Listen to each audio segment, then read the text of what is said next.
انائزہ نے جیسے ہی دروازہ کھول کے ہاتھ آگے بڑھایا وہ دروازہ دھکیلتا ہوا اندر داخل ہوا۔ انائزہ کے پیروں تلے سے زمین نکلی اور سر پہ ساتوں آسمان آ گرے۔ اسے لگا وہ ابھی بے ہوش ہو کے زمین بوس ہو جائے گی۔ روحان کھڑا اس کی آنکھوں میں آنکھیں ڈالے دیکھ رہا تھا۔ جب اگلے پل ہوش آنے پہ واش روم سے کمرے اور کمرے سے باہر انائزہ کی چیخوں نے شور مچایا۔ وہ آنکھیں بند کیے مسلسل چلا رہی تھی۔ روحان فوراً آگے بڑھا، اس کے منہ پہ اپنا ہاتھ رکھ دیا۔ آج انائزہ کو اس کا نرم ہاتھ سخت محسوس ہو رہا تھا، جو کہ یقیناً جم کا اثر تھا۔ انائزہ کا دل سینے سے باہر نکلنے کو تیار تھا۔ وہ ایسی حالت میں روحان کے سامنے تھی جو یقیناً اس کے لیے ڈھیروں شرم کا باعث تھی۔ روحان نے دوسرے ہاتھ سے ٹاول پکڑا، اس کے گرد لپیٹ کے اسے باہوں میں اٹھا لیا۔ آج پہلی بار روحان کے سامنے اس کی بولتی بند ہوئی تھی، یا شاید اس کی بولتی بولنا ہی بھول گئی تھی۔ چیخوں کی آواز سن کے عقیلہ ان کے کمرے کی طرف بھاگی۔ اس نے ڈور ناک کیا۔ کون ہے؟ روحان نے اسے بیڈ پہ لٹاتے ہوئے پوچھا۔ روحان بابا، خیر تو ہے نا؟ بیگم صاحبہ چلا رہی تھی۔ ہاں سب خیر ہے، اس نے کہا تو عقیلہ اچھا کہتی ہوئی واپس مڑ گئی۔ اس نے پھر سے اپنا رخ اس کی طرف کیا جو شرم سے پانی پانی ہو رہی تھی۔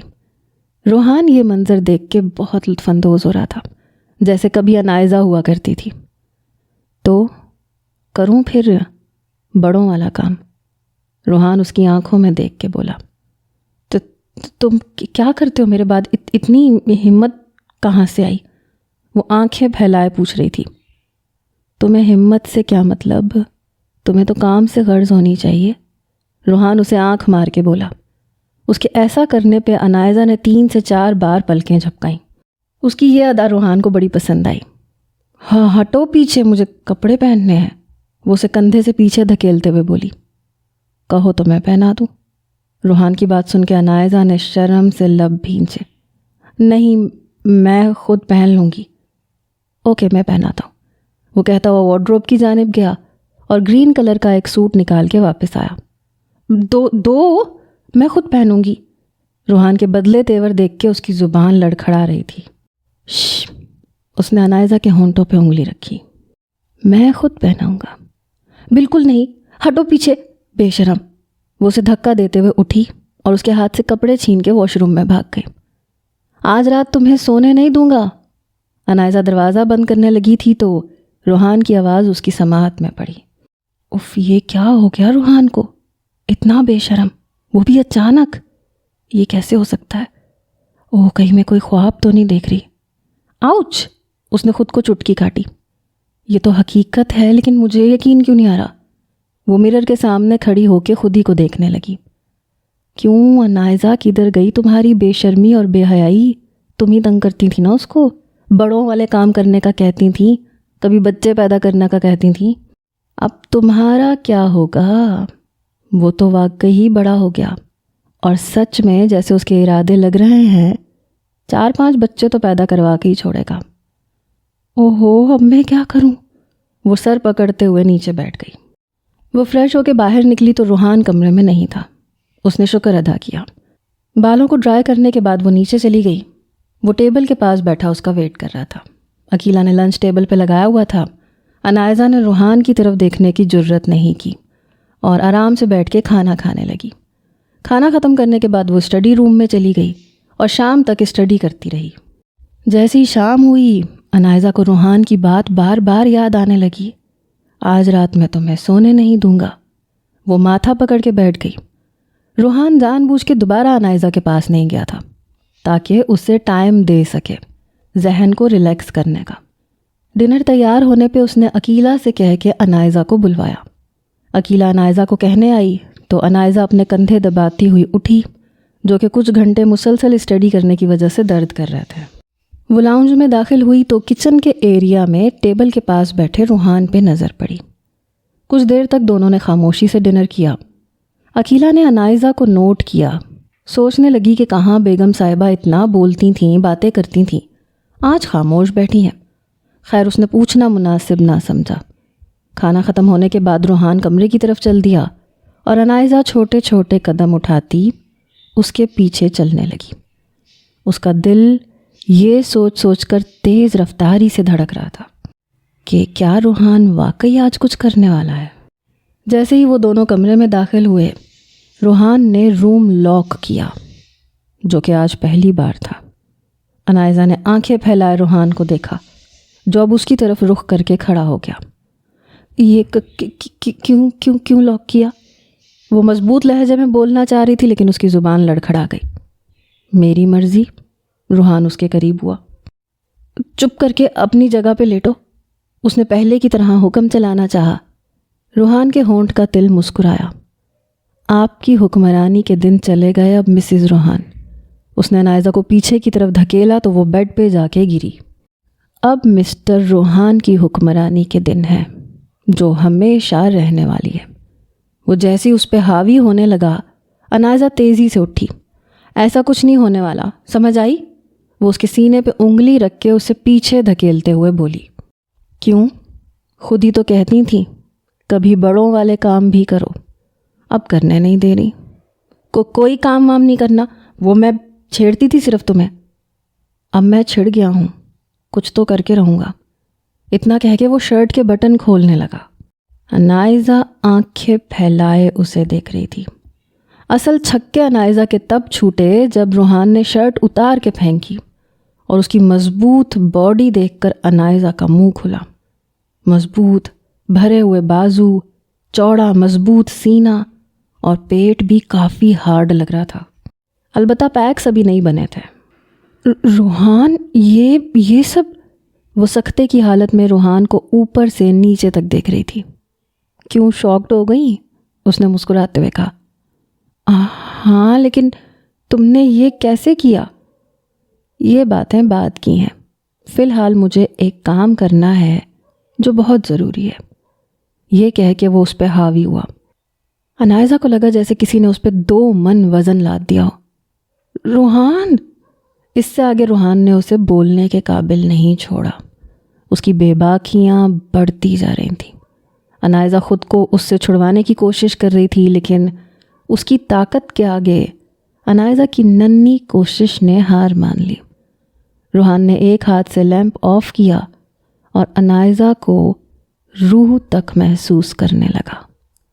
صبح وہ دونوں دیر تک سوئے رہے۔ روحان کی آنکھ کھلی تو اس نے آنکھیں مسلتے ہوئے سائڈ ٹیبل پہ پڑے چھوٹے کلاک کی طرف دیکھا، جو اس وقت صبح کے 9 کا ٹائم دکھا رہا تھا۔ پھر اس نے ساتھ لیٹی انائزہ کو دیکھا، جو گہری نیند سو رہی تھی۔ اسے دیکھتے ہی روحان کو اس پہ پیار آنے لگا۔ جھک کے اس کے رخسار پہ اپنے لب رکھے، پھر اس کے رخساروں کو سہلانے لگا۔ انائزہ کی نیند میں خلل پیدا ہوا تو اس نے آنکھیں کھولی۔ روحان کو اتنا قریب پا کے اس کے چہرے پہ شرم و حیا کے رنگ بکھرے۔ گڈ مارننگ، آج پہلے کہنے والا روحان تھا۔ گڈ مارننگ، کیسی نیند آئی؟ اس نے معنی خیز سا پوچھا۔ بہت اچھی۔ اس کا مطلب روز ایسی نیند سونے کے لیے رات والا کام کرنا پڑے گا۔ وہ مسکراتا ہوا بولا۔ جی نہیں، مجھے پہلے بھی اچھی نیند آتی ہے۔ اچھا اٹھو، دونوں مل کے فریش ہوتے ہیں، روحان نے کہا تو انائزہ نے ترچھی نظروں سے اس کی طرف دیکھا۔ تم کچھ زیادہ ہی بے شرم نہیں ہو گئے؟ رات کے بعد ابھی یہ پوچھنا باقی تھا کیا؟ ہٹو پیچھے، مجھے فریش ہونا ہے، پھر یونی جانا ہے۔ لیکن یونی کا ٹائم تو نکل گیا۔ کیا مطلب؟ انائزہ نے تیزی سے موبائل اٹھا کے آن کیا اور ٹائم دیکھ کے اس کی آنکھیں پھیلی۔ او گاڈ، ایک لیکچر تو مس ہو گیا، اب جاتے جاتے دوسرا بھی ہو جائے گا۔ چلو کوئی بات نہیں، باقی کے تو لے لوں گی۔ وہ تیزی سے کھڑی ہوئی اور کراہتے ہوئے واپس بیڈ پہ بیٹھ گئی۔ انائزہ، کیا ہوا؟ روحان اسے دیکھ کے پریشان ہوا۔ میری طبیعت ٹھیک نہیں۔ کیا ہوا، بخار تو نہیں ہو گیا؟ وہ اس کے ماتھے پہ ہاتھ رکھ کے چیک کرنے لگا۔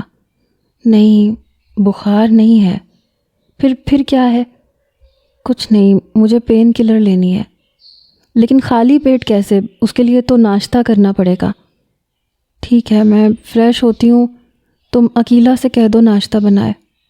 لیکن فریش کیسے ہوگی؟ تمہاری تو طبیعت نہیں ہے ٹھیک۔ میں کر لوں گی، تم جاؤ عقیلہ سے کہو۔ روحان کمرے سے باہر نکل گیا تو انائزہ آہستگی سے اٹھتے ہوئے واش روم میں گھس گئی۔ جب وہ فریش ہو کے نکلی تو روحان ٹیبل پہ اس کا ناشتہ رکھے بیٹھا تھا۔ اس نے عنائزہ کو کندھوں سے پکڑا، بٹھانے لگا۔ اتنی بھی بیمار نہیں ہوں میں۔ وہ روحان کی خدمتوں پہ مسکرائی۔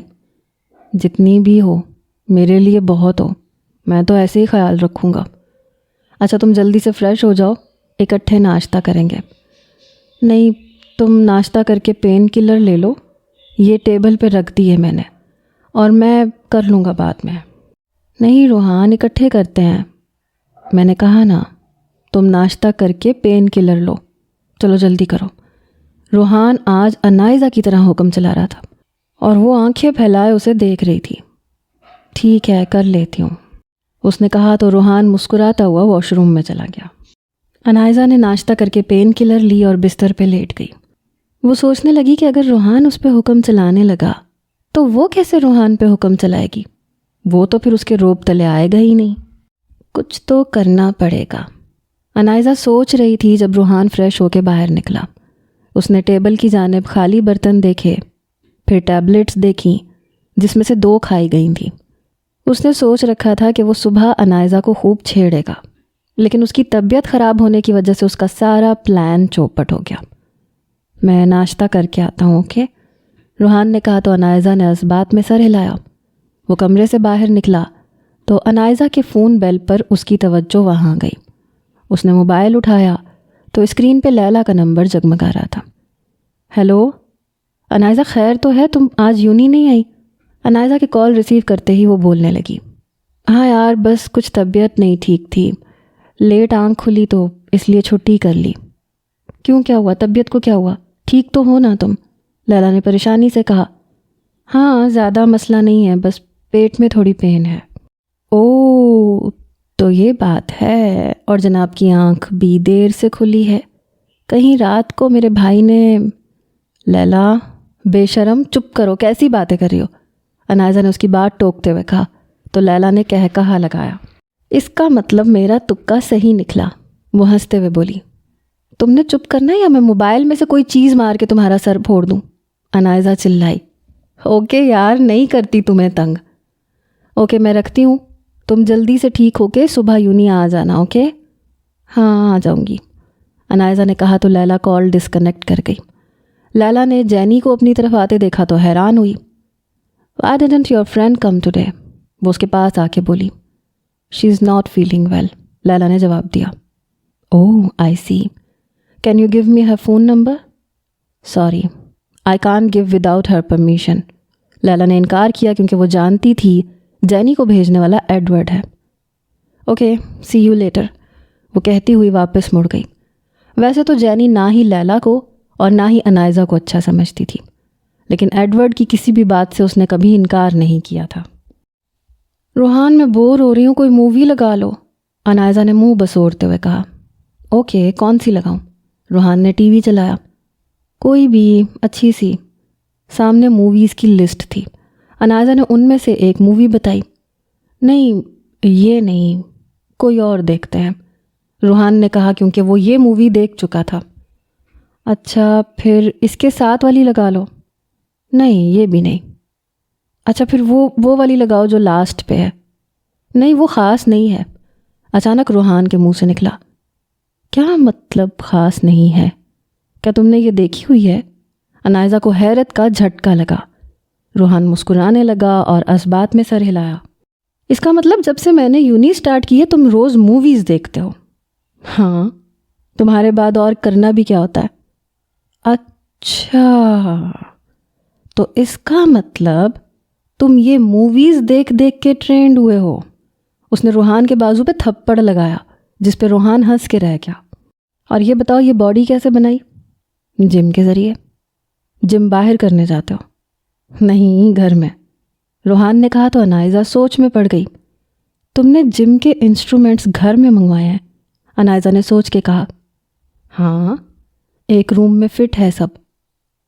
تم اتنے چالاک ہو گئے ہو، تم نے یہ سب مجھ سے چھپایا۔ میں تمہیں چھوڑوں گی نہیں، وہ پلو اٹھا کے اسے مارنے لگی اور روحان کے کہے پورے کمرے میں گونجنے لگے۔ اس نے عنائزہ کو اپنی گرفت میں لے کے لٹایا۔ کیوں چھپایا مجھ سے بتاؤ؟ اس کے ہاتھ روحان کی گرفت میں تھے، اس لیے اب وہ روحان کو ٹانگیں مار رہی تھی۔ جنہیں اگلے ہی پل روحان کی ٹانگوں نے اپنے کنٹرول میں کیا۔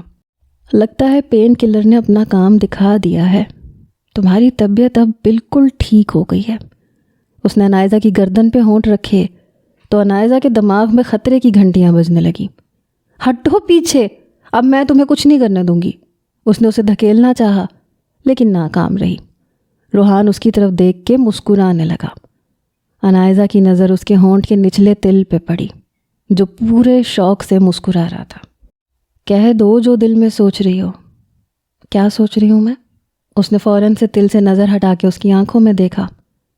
یہی کہ میں بہت ہینڈسم لگ رہا ہوں۔ کوئی نہیں، تم ہینڈسم کوئی نہیں ہو، ایسی خود سے باتیں بناتے ہو۔ عنائزہ نے آنکھیں گھمائی۔ اچھا، لیکن میں اس دن تمہیں یوں نہیں چھوڑنے گیا تھا۔ میں نے تو ایک لڑکا بھی نہیں دیکھا جو مجھ جتنا ہینڈسم ہو۔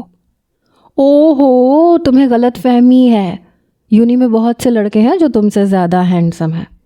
وہ جانتی تھی کہ اس نے آج تک روحان سے زیادہ خوبصورت کوئی بھی لڑکا نہیں دیکھا، لیکن اس وقت وہ یہ بات اس سے کہنا نہیں چاہتی تھی۔ اچھا، ایسی بات ہے تو مجھے بھی دکھاؤ وہ لڑکے، میں بھی تو دیکھوں وہ کون ہیں جو مجھ سے زیادہ ہینڈسم ہے۔ ہاں دکھا دوں گی، اس میں کون سی بڑی بات ہے، اب ہٹو پیچھے۔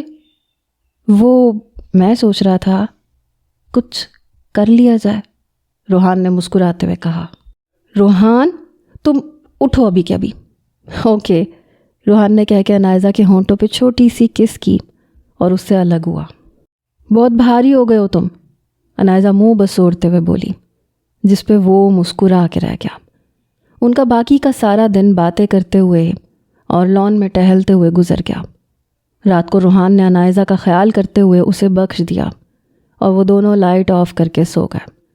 عنائزہ نے اس کے سونے کے بعد لیمپ آن کیا اور دراز میں سے ڈائری نکالی۔ ماضی۔ ارسم نے کچھ دن تک راحیل کو ڈھونڈنے کی بہت کوشش کی، لیکن وہ اسے کہیں نہ دکھا۔ مریم کے دل سے اس کا خوف جاتے نہیں جا رہا تھا۔ جب سے اس کے ابو اور تایا جان کی وفات ہوئی تھی، وہ مزید خوفزدہ رہنے لگی تھی۔ وہ اکثر راتوں میں خود کو ڈیول کی نظروں کے حصار میں محسوس کرتی تھی۔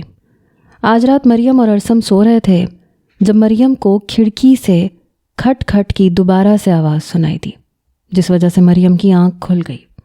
ارسم، ارسم، ارسم اٹھیں پلیز، وہ خوفزدہ سی اسے جگانے کی کوشش کر رہی تھی۔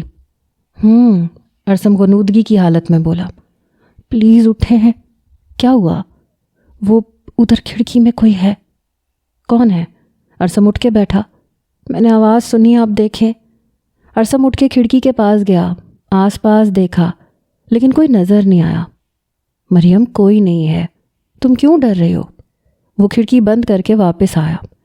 لیکن سچ میں ارسم، میں نے 2 بار آواز سنی ہے کھڑکی کے ہلنے کی، اور ہوا بھی نہیں چل رہی تو کھڑکی کیسے ہل رہی تھی؟ اچھا تم ادھر آؤ، میرے پاس آؤ۔ اس نے لیٹ کر بازو پھیلائے تو مریم اس کے سینے سے لگ گئی۔ دن گزرتے گئے، مریم کے دل میں ہر وقت کے لیے ایک ڈر بس چکا تھا۔ اس کے ذہن سے ڈیول نکالے نہیں نکل رہا تھا۔ ڈر اور خوف کے مارے وہ دن بدن کمزور ہوتی چلی جا رہی تھی۔ اس کی آنکھوں کے گرد ہلکے پڑ گئے تھے۔ ڈاکٹر نے مریم کو پریشان رہنے سے سختی سے منع کیا تھا کیونکہ اس کا اثر اس کے بچے پہ پڑ رہا تھا، لیکن خود کو اس خوف سے نکالنا مریم کے بس سے باہر ہو چکا تھا۔ مریم روز ارسم کو کہتی کہ یہ گھر ان کے لیے محفوظ نہیں ہے، لیکن ارسم بھی کیا کرتا؟ وہ پہلے ہی اپنے آبائی گھر کو چھوڑ کر شہر میں شفٹ ہوئے تھے، اور اب یہ شہر چھوڑ کے کہاں جاتے؟ دوسرا ارسم کا یہاں پہ بزنس چل رہا تھا، کسی اور شہر جا کے بزنس کو سیٹ کرنا آسان کام نہیں تھا۔ اس کے بچے کو 6واں ماہ جا رہا تھا، لیکن کمزوری کے باعث وہ 5 ماہ کی حاملہ لگ رہی تھی۔ وہ نہیں جانتی تھی کہ ڈیول کیوں خاموش ہے، یا شاید اس خاموشی کے پیچھے کوئی بہت بڑا طوفان آنے والا تھا۔ شہزادی ڈیول سے رابطے میں تھی۔ مریم نے پہلے دن سے ہی اسے سمجھانا چاہا تھا کہ وہ ناسمجھ ہے، لیکن اس نے مریم کی ایک نہ سنی۔ کم عمری میں وہ اس کے پھیلائے ہوئے جال میں پھنس چکی تھی، اور کم عقلی کی وجہ سے وہ یہ جان نہیں پائی کہ ڈیول اس سے باتوں باتوں میں گھر کے بارے میں کیوں پوچھتا رہتا ہے۔ آج ڈیول نے شہزادی کو ایک پارک میں ملنے کے لیے بلایا تھا۔ اب اس کا پلان کیا تھا، شہزادی اس بات سے بے خبر تھی۔ یہ گولیاں تم نے خالہ جان اور تائی جان کو کسی بھی چیز میں ملا کے دے دینی ہے۔ لیکن صرف ان کو ہی کیوں اور باقی گھر والے؟ شہزادی اس کی بات پہ حیران ہوئی۔ ان کے لیے یہ والی گولیاں ہیں، اس نے دوسرے پیکٹ میں سے نکال کے کہا۔ لیکن ایسا کیوں؟ پچھلی بار تو ایک ہی قسم کی گولیاں تھیں جو سب کو دی تھیں، اور آج یہ الگ الگ۔ ہاں، صرف اس لیے کیونکہ خالہ جان اور تائی جان کی طبیعت کچھ ٹھیک نہیں رہتی، تو ان کی عمر کے لحاظ سے یہ کم اثر کرنے والی گولیاں ہیں، یہ ان کے لیے ٹھیک رہیں گی۔ اچھا، اگر ایسا ہے تو ٹھیک ہے، میں انہیں یہ پلا دوں گی، اس نے دونوں پیکٹس پکڑتے ہوئے کہا، جس سے راحیل کے ہونٹوں پر شیطانی مسکراہٹ رونما ہوئی۔ اب میں جاؤں؟ کسی کو شک نہ ہو جائے، دوست سے ملنے کا بہانہ لگا کے آئی تھی۔ ہاں جاؤ، اور میں رات کو گھر کے باہر انتظار کروں گا، کھڑکی میں آ جانا۔ اوکے اوکے، آؤں گی۔ اب اللہ حافظ، اپنا خیال رکھنا۔ وہ نقاب کرتے ہوئے وہاں سے نکل گئی۔ رات کے وقت شہزادی نے چائے بنا کر صفیہ بیگم اور دردانہ بیگم کی چائے میں راحیل کی دی ہوئی ٹیبلٹس ملا دی اور باقی کی چائے میں دوسری ٹیبلٹس۔ پہلے 2 کپس میں چائے ڈالی جو کہ ان دونوں کی تھی۔ ٹرے لیے وہ کمرے سے باہر نکلی۔ امی جان، یہ آپ کی چائے۔ وہ ٹرے پکڑے اندر داخل ہوئی۔ ارے آج عقیلہ نے چائے نہیں بنائی؟ صفیہ بیگم نے پوچھا۔ نہیں، اسے میں نے منع کیا تھا، میرا دل چاہ رہا تھا سب کے لیے آج خود چائے بناؤں۔ اچھا کیا تم نے، آج میں اپنی شہزادی کے ہاتھ کی چائے بہت دنوں بعد پیوں گی۔ انہوں نے ٹرے سے کپ اٹھا کے منہ کو لگایا۔ کیا ڈالا ہے اس میں؟ ذائقہ تھوڑا عجیب سا ہے، انہوں نے پہلے ہی گھونٹ پہ کہا۔ ادرک والی چائے بنائی ہے، آپ کی کمر میں درد رہتا نا اس لیے۔ یہ تو بہت اچھا کیا تم نے، درد تو واقعی بہت ہے۔ پھر وہ چائے پینے لگی۔ اچھا، میں چچی جان کو چائے دے آؤں۔ وہ کمرے سے باہر نکلی اور دردانہ بیگم کے کمرے کا رخ کیا۔ چچی جان، یہ رہی آپ کی چائے، رکھ دو ٹیبل پہ، تھوڑی ٹھنڈی کر کے پیوں گی، دردانہ بیگم نے کہا، اور شہزادی چائے رکھ کے کمرے سے باہر نکل آئی۔ اب وہ کچن میں آئی، دوسری ٹرے اٹھائے سب کو چائے دی۔ کھڑکی میں آ کے اس نے راحیل کو دیکھا، لیکن وہاں کچھ بھی نظر نہیں آیا۔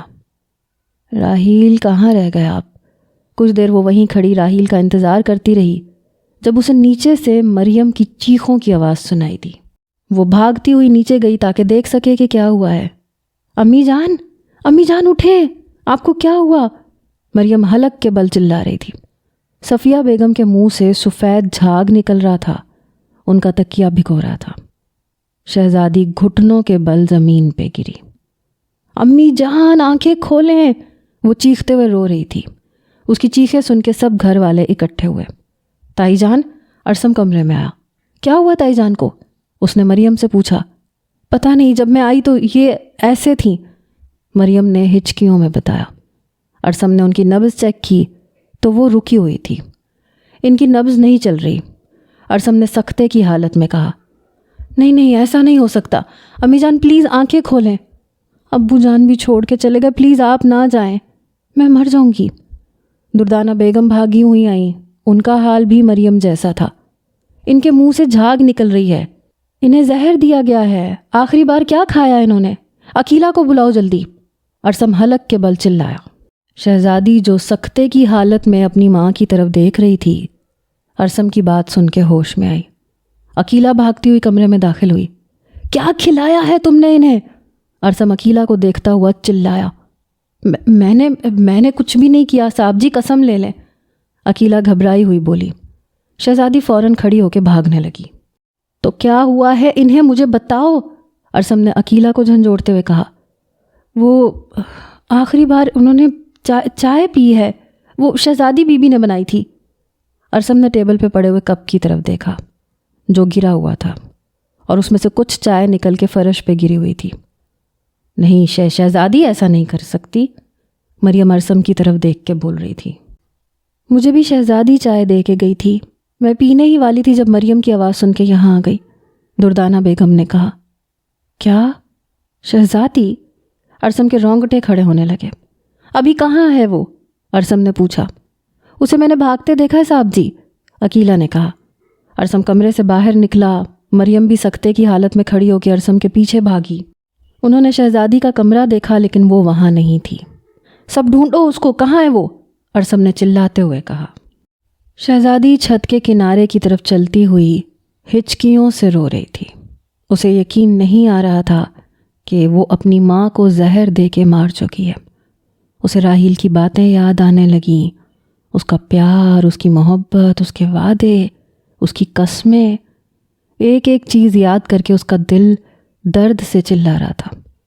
وہ سب جھوٹ تھا، اس نے شہزادی کو صرف اپنے مقصد کے لیے استعمال کیا تھا۔ یہ سب سوچ سوچ کے اس کا دماغ پھٹنے لگا۔ آج اسے مریم کی بات سمجھ میں آئی جب وہ بار بار اسے راحیل سے دور رہنے کا کہتی تھی، اور آج اسے یقین آیا کہ راحیل واقعی ایک شیطان ہے۔ اس نے کنارے پہ قدم رکھا تو مریم کی آواز سنائی تھی۔ شہزادی رک جاؤ، مریم چلائی۔ شہزادی نے اپنا رخ ان کی طرف کیا، لیکن اس کے قدم ابھی بھی کنارے پر ہی تھے۔ وہ ہچکیوں سے رو رہی تھی۔ آپ سچ کہتی تھیں، راحیل اچھا انسان نہیں ہے، لیکن میں نے آپ کی ایک نہ سنی۔ اس کے منہ سے راحیل کا نام سن کے ارسم کو اپنا سانس بند ہوتا محسوس ہونے لگا۔ اسے سمجھ آ چکا تھا کہ شہزادی سے زہر دلوایا گیا ہے، مگر اسے معلوم نہیں تھا کہ یہ زہر ہے۔ میں نے امی جان کو مار دیا، ان کا قتل کر دیا، وہ روتی ہوئی کہہ رہی تھی۔ نہیں، تم نے کچھ نہیں کیا، یہ سب راحیل کے گناہ ہے، تم معصوم ہو، مریم کہتی ہوئی آگے بڑھی۔ آگے نہیں آنا، میں کہہ رہی ہوں کوئی آگے نہ آئے، شہزادی نے ہاتھ کے اشارے سے انہیں روکتے ہوئے کہا۔ باقی گھر والے بھی اوپر آ چکے تھے۔ شہزادی کو اس حال میں دیکھ کے سب کے رونگٹے کھڑے ہو گئے تھے۔ دیکھو امی جان بھی چلی گئیں، تم مجھے چھوڑ کے مت جانا شہزادی، پلیز میری بات مان لو، ادھر آؤ میرے پاس، مریم نے روتے ہوئے کہا۔ میں نے راحیل کی باتوں میں آ کے بہت بہت غلط کیا۔ وہ ایک رات مجھ سے ملنے آیا تھا، مجھے نیند کی گولیاں دیں جو میں نے آپ سب کو چائے میں ملا کے پلا دی، اور وہ پوری رات میرے پاس رہا۔ لیکن آپ ہی میں نے اپنی عزت کو داؤ پہ نہیں لگایا تھا، میرا یقین کرنا۔ کل میں اپنی دوست سے نہیں بلکہ اسی سے ملنے گئی تھی، اس نے مجھے زہر کی گولیاں دیں اور مجھ سے میری ماں کا قتل کروا دیا۔ اس کی آنکھوں سے پچھتاوے کے آنسو مسلسل بہہ رہے تھے۔ اللہ اسے سزا دے گا شہزادی، کیونکہ تم نہیں جانتی تھی کہ وہ زہر ہے۔ اب پلیز ادھر آؤ، دیکھو تمہاری آپی تمہارے بغیر کیسے جی پائے گی۔ نہیں آپی، میں امی جان کی موت کا غم سہ نہیں پاؤں گی، میرا مر جانا ہی بہتر ہے۔ میں مرنا چاہتی ہوں آپی، آپ سب یہاں سے کہیں دور چلے جانا، کیونکہ وہ ایک ایک کر کے سب کو مار دے گا، وہ ہر حال میں آپ کو حاصل کر کے رہے گا۔ میری بات یاد رکھنا آپ۔ ٹھیک ہے، لیکن تم کچھ نہیں کرو گی، ادھر آؤ میرے پاس، ہم سب کہیں دور چلے جائیں گے۔ مریم نے بازو پھیلائے۔ نہیں، میں جا رہی ہوں آپی، اپنا خیال رکھیے گا اور مجھے معاف کر دینا آپی، آپ سچ کہتی تھیں کہ میں کم عقل ہوں۔ شہزادی نے جیسے ہی ایک قدم پیچھے کیا تو اس کا پاؤں ہوا میں جھولنے لگا۔ مریم کے ساتھ باقی گھر والے بھی اسے تھامنے کے لیے بھاگے، لیکن اس سے پہلے ہی وہ نیچے گر چکی تھی۔ شہزادی! مریم چیختے ہوئے زمین پہ گری شہزادی کو دیکھنے لگی، جس کے سر سے خون نکل کے زمین کو لال کر رہا تھا۔ صفیہ اور شہزادی کی موت کے بعد مریم کی حالت مزید بگڑ چکی تھی۔ اس حادثے کا اس کے دماغ پہ کافی زیادہ حد تک اثر پڑا تھا۔ وہ یا تو گمسم رہتی تھی یا اپنے والدین اور شہزادی کے بارے میں عجیب عجیب باتیں کرتی رہتی۔ کبھی کبھی ارسم کو شک ہونے لگ جاتا کہ وہ اسے پہچاننے سے بھی انکار کر دے گی، لیکن ایسا نہیں تھا۔ کسی وقت وہ نارمل انسان کی طرح برتاؤ کرتی تھی۔ ارسم نے گھر کے باہر اور اندر سیکیورٹی بڑھا دی تھی۔ اس نے خفیہ طور پر اپنی ساری پراپرٹی، جس میں اس کا بزنس بھی شامل تھا، وہ بیچ کر ایک اکاؤنٹ میں پیسے ٹرانسفر کروا دیے تھے جو اس نے نیو یارک میں بنوایا تھا۔ سب کا ویزا بنوانے کے بعد اب اسے یہ گھر چھوڑ کے سب کو نیو یارک لے کے جانا تھا۔ یہ کام اس نے خفیہ طور پہ کیا تھا تاکہ کہیں سے بھی راحیل کو ان کے بارے میں بھنک بھی نہ پڑے۔ مریم کے بچے کو 7واں ماہ جاری تھا، وہ پہلے سے بھی زیادہ کمزور ہو چکی تھی۔ ارسم نے عقیلہ اور شفیق کو کچھ مختصر سا سامان باندھنے کو کہا، خود کسی کام سے 2 گارڈز کے ساتھ گاڑی لے کے باہر چلا گیا۔ مریم گمسم سی بیٹھی تھی۔ آج شام انہوں نے رات کے وقت نیو یارک کی فلائٹ کے لیے نکلنا تھا۔ مریم کے دل میں خوف سا تھا، جیسے وہ کبھی بھی ڈیول سے چھپ نہیں سکتی، وہ کہیں نہ کہیں اسے ڈھونڈ لے گا۔ اس نے دراز میں سے ایک ڈائری نکالی جو کہ اس نے منگنی کے روز سے لکھنی شروع کی تھی، لیکن ان کی شادی پہ ہونے والے حادثے پہ جس میں مریم کو اغوا کیا گیا تھا اور ارسم کوما میں چلا گیا تھا، اس کے بعد سے اس نے اس ڈائری کو کبھی نہیں لکھا تھا۔ اس نے پین اٹھایا، شادی کی رات سے ابھی تک کے تمام واقعات لکھنے لگی۔ وہ یہ کیوں لکھ رہی تھی، کس کے لیے لکھ رہی تھی، وہ یہ بات نہیں جانتی تھی، بس اس کے دل میں کچھ تو تھا جو اسے یہ ڈائری لکھنے پہ مجبور کر رہا تھا۔ پورا دن اس کا لکھنے میں گزر گیا۔ رات ہو چکی تھی، ارسم بھی گھر آنے والا تھا۔ اس نے ڈائری کو کپڑوں میں چھپا کے بیگ میں ڈالا اور خود آنکھیں موند کے لیٹ گئی۔ اپنے پیٹ پہ ہاتھ پھیرتی وہ اپنے بچے کے بارے میں سوچ رہی تھی۔ اگر وہ آج یہاں سے جا نہ پائی اور ڈیول اسے اپنے ساتھ لے گیا تو اس کے بچے کا کیا ہوگا؟ کیا ڈیول اسے مار دے گا؟ اس نے اپنی کن پٹیوں پہ ہاتھ رکھا اور مسلنے لگی۔ کمرے کا دروازہ کھلا، ارسم اندر داخل ہوا۔ مریم تیار ہو جاؤ، ہم 1 گھنٹے تک ایئرپورٹ پہنچنے والے ہیں۔ ارسم، وہ گھبرائی ہوئی سی بولی۔ ہاں بولو، کیا ہوا؟ وہ اس کے پاس آ کے بیٹھا۔ مجھے ڈر لگ رہا ہے۔ مت ڈرو مریم، میں تمہارے ساتھ ہوں، تمہیں کچھ نہیں ہوگا، اس نے مریم کا ہاتھ پکڑ کے کہا۔ مجھے یہ ڈر نہیں ہے کہ مجھے کچھ ہو جائے گا، میں آپ کو اور اپنے بچے کو کھونے سے ڈرتی ہوں۔ مریم، اللہ سب ٹھیک کرے گا، اپنے دل میں وہم مت پالو۔ تم دیکھنا، ہم نیو یارک میں بہت خوش رہیں گے، کوئی ہمارے آس پاس نہیں ہوگا جو ہمیں نقصان پہنچا سکے۔ اس نے مریم کو سینے سے لگایا۔ چلو اٹھو اب، ورنہ دیر ہو جائے گی، میں فریش ہونے لگا ہوں، تب تک تم بھی ریڈی ہو جاؤ۔ وہ اس کا گال تھپ تھپا کے واش روم میں چلا گیا۔ کچھ دیر تک وہ سب گھر سے نکلنے کو تیار تھے۔ دردانہ بیگم اور مریم کی آنکھوں سے آنسو رکنے ہی نہیں پا رہے تھے۔ عقیلہ اور شفیق اپنے مالکوں کا حال دیکھ کے بہت غمگین تھے۔ ارسم نے ان کے ویزے بھی بنوائے تھے، کیونکہ باقی گھر والوں کو تو وہ کھو چکے تھے، وہ کبھی ان ملازموں سے ملازموں والا سلوک نہیں کرتے تھے۔ ویسے بھی وہ انہیں یہاں چھوڑ کے جاتا تو وہ کہاں جاتے، کیونکہ وہ ان کے خاندانی ملازم تھے۔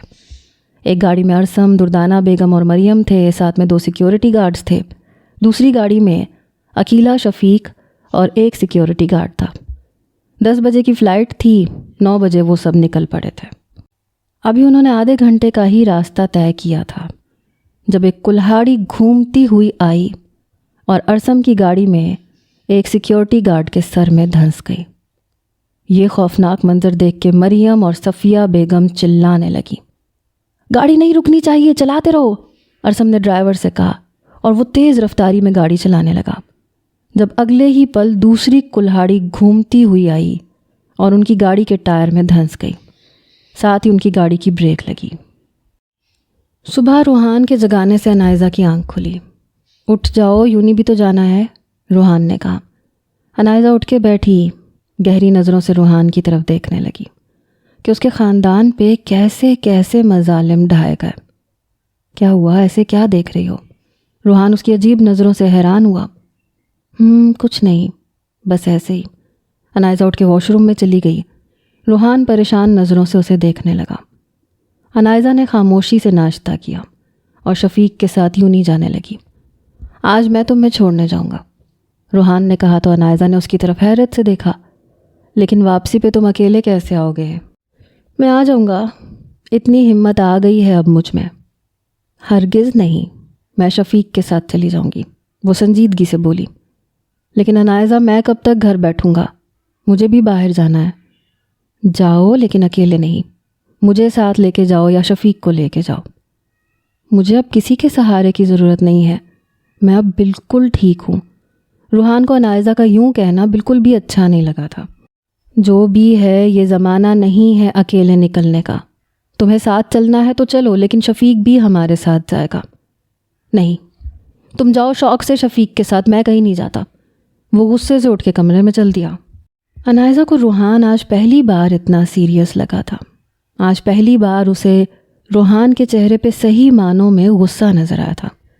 وہ پریشان سی گھر کے اندرونی دروازے پہ پہنچی اور شفیق کو آواز لگا کے گاڑی میں بیٹھی۔ آج یونی میں بھی انائزہ چپ چپ تھی۔ روحان کی فیملی کے ساتھ جو کچھ بھی ہوا تھا اس سے انائزہ کو بہت دکھ محسوس ہو رہا تھا۔ کیا ہوا، تم آج اتنی خاموش کیوں ہو؟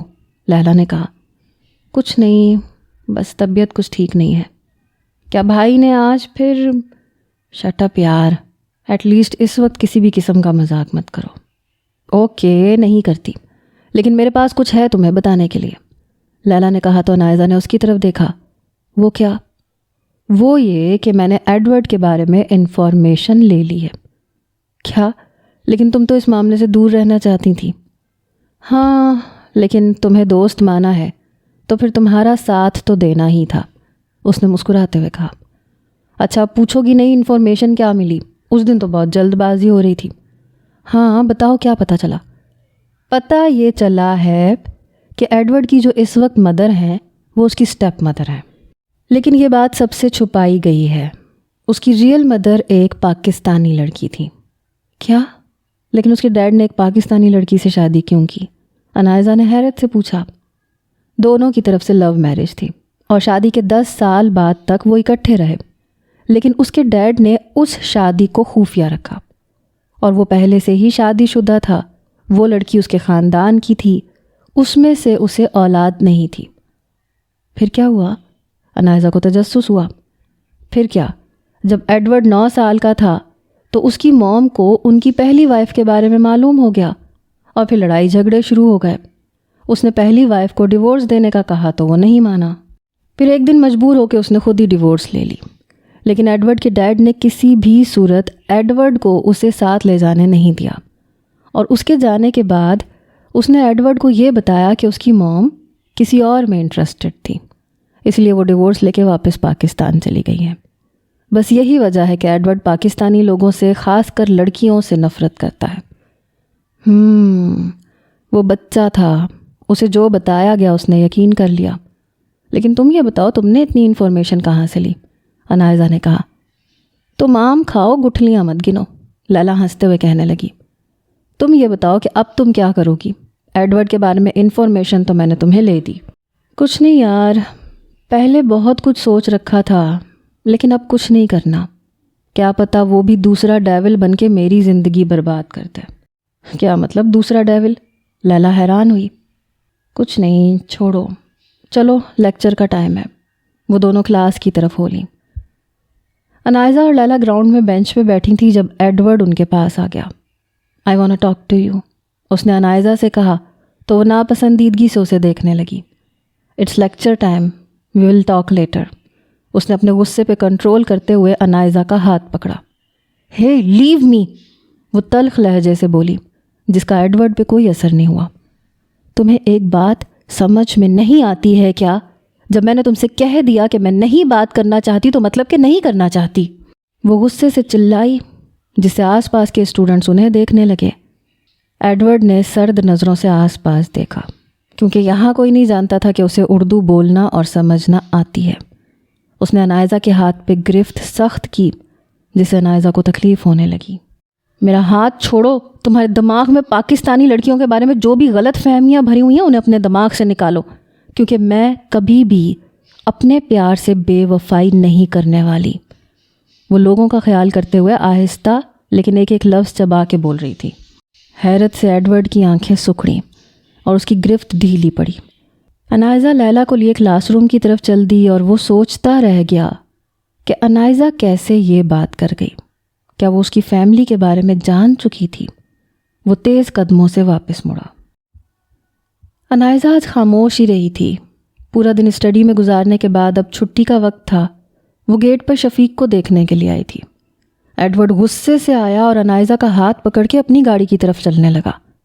چھوڑو مجھے، کہاں لے کے جا رہے ہو؟ وہ تلخ لہجے میں بولی۔ روحان آج انائزہ کو لینے آیا تھا۔ وہ اسے دکھانا چاہتا تھا کہ اسے اب کسی کے سہارے کی ضرورت نہیں ہے، وہ اکیلا اب کوئی بھی کام کر سکتا ہے۔ اس کی نظر جیسے ہی انائزہ پہ پڑی، جس کا ہاتھ پکڑ کے ایک لڑکا زبردستی اسے اپنے ساتھ لے جا رہا تھا، تو اس کا خون کھولنے لگا۔ وہ گاڑی سے باہر نکلا، تیزی سے انائزہ کی طرف چلنے لگا۔ اس نے انائزہ کا بازو پکڑا، جس کا ہاتھ ایڈورڈ کے ہاتھ میں تھا۔ ایڈورڈ نے پیچھے مڑ کے دیکھا تو اسے پہچاننے میں ایک پل نہ لگا کہ یہ وہی لڑکا ہے جو ریسٹورنٹ میں انائزہ کے ساتھ تھا۔ لیو ہر ہینڈ، روحان دانت پیستے ہوئے بولا۔ ایڈورڈ نے خاموشی سے اس کا ہاتھ چھوڑا اور اگلے ہی پل اچانک روحان کے منہ پہ ایک زوردار پنچ مارا، جس سے روحان کا ہونٹ پھٹ کے خون آلود ہونے لگا۔ او میرے خدا، روحان تم ٹھیک ہو؟ انائزہ نے فوراً روحان کو پکڑا۔ اس نے بنا انائزہ کو جواب دیے انگوٹھے سے اپنا ہونٹ صاف کیا اور بنا 1 سیکنڈ ضائع کیے پلٹ کے ایڈورڈ کے منہ پہ جوابی پنچ مارا۔ یہ دیکھ کے اب سب اس طرف متوجہ ہو گئے اور ایڈورڈ کو اس حالت میں دیکھ کے سب کے منہ کھلے کے کھلے رہ گئے۔ ایڈورڈ اپنی توہین پر روحان کے گریبان پہ جھٹکا۔ روحان نے بھی اسے جکڑ لیا۔ پریشانی سے انائزہ کو اپنا سر چکراتا ہوا محسوس ہونے لگا۔ ایڈورڈ نے ایک ساتھ 2 پنچ روحان کو مارے تو وہ زمین پہ گر گیا۔ انائزہ کو اپنی جان نکلتی ہوئی محسوس ہوئی۔ سمبڈی ہیلپ پلیز، انائزہ آس پاس لوگوں کو دیکھتے ہوئے چلائی۔ 2 لڑکے آگے بڑھے جنہیں ایڈورڈ نے ہاتھ کے اشارے سے روک دیا۔ روحان، انائزہ اس کی طرف لپکی، جسے دیکھ کے ایڈورڈ نے اپنی مٹھیاں بھینچیں۔ تم گاڑی میں بیٹھو انائزہ، روحان نے کھڑے ہو کے کہا۔ نہیں، تم میرے ساتھ چلو، میں تمہیں یہاں نہیں چھوڑ سکتی۔ میں اپنی حفاظت کر سکتا ہوں، روحان نے تلخ لہجے سے کہا۔ جو بھی ہے تم میرے ساتھ چلو، انائزہ پریشان ہونے لگی۔ انائزہ، میں نے تمہیں کہا نا تم جاؤ یہاں سے، روحان ایسے چلایا کہ انائزہ ڈر کے 2 قدم پیچھے ہوئی۔ What's your relation ship with her? Edward نے تلخ لہجے میں پوچھا۔ شی از مائی وائف باسٹرڈ۔ روحان کی بات سن کے ایڈورڈ سختے میں چلا گیا اور روحان نے اس کے منہ پہ لگاتار 4 سے 5 پنچ مارے، جس کے نتیجے میں ایڈورڈ لہو لوہان ہو کے زمین پہ گرا۔ اس کا انجام بہت برا ہونے والا ہے، یہ بات انائزہ جانتی تھی۔ وہ روحان کا ہاتھ پکڑ کے اسے گاڑی کی طرف لے کے آئی اور جلدی سے گاڑی سٹارٹ کی۔ تمہارا دماغ خراب ہو گیا ہے کیا؟ گھر آ کے انائزہ روحان پہ چلائی۔ ہاں، ہو گیا دماغ خراب۔ کب سے وہ لڑکا تمہیں تنگ کر رہا ہے؟ بتاؤ مجھے۔ روحان بھی بدلے میں چلایا۔ کوئی تنگ نہیں کر رہا مجھے، لیکن تم نے جو کیا ہے اس کا انجام بہت برا ہو سکتا ہے۔ جو بھی انجام ہوگا میں فیس کرنے کے لیے تیار ہوں، ڈرتا نہیں ہوں میں کسی سے، وہ تلخ لہجے میں بولا۔ تو انائزہ نے اسے گھورا۔ تم تبھی اچھے تھے جب ڈر کے مارے تم کمرے سے بھی باہر نہیں نکلا کرتے تھے، کم از کم میرے لیے مصیبت کا باعث تو نہیں بنتے تھے، انائزہ غصے سے بولی۔ لیکن اس کی بات سن کے روحان کا سارا غصہ ہوا ہو گیا۔ وہ درد بھری نظروں سے انائزہ کو دیکھنے لگا۔ جاؤ یہاں سے، جب تک تم میرے سامنے رہو گے ٹینشن سے میرا سر پھٹتا رہے گا، وہ چلائی۔ تو روحان خاموشی سے کمرے سے باہر نکل گیا۔ گیسٹ روم میں آ کے روحان کی پلکوں سے آنسو ٹوٹنے لگے۔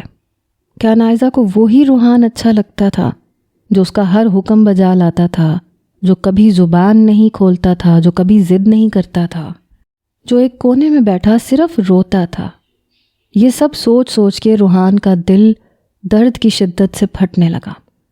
روحان کے جانے کے بعد انائزہ نے خود کو ریلیکس کرنا چاہا، لیکن ناکام رہی۔ پھر اپنا مائنڈ اور طرف لگانے کے لیے اس نے ڈائری نکال کے پڑھنا شروع کی۔ ماضی۔ عقیلہ اور شفیق کی گاڑی ارسم کی گاڑی کے پیچھے تھی۔ جب ارسم کی گاڑی رکی تو انہوں نے بھی گاڑی کو بریک لگائے۔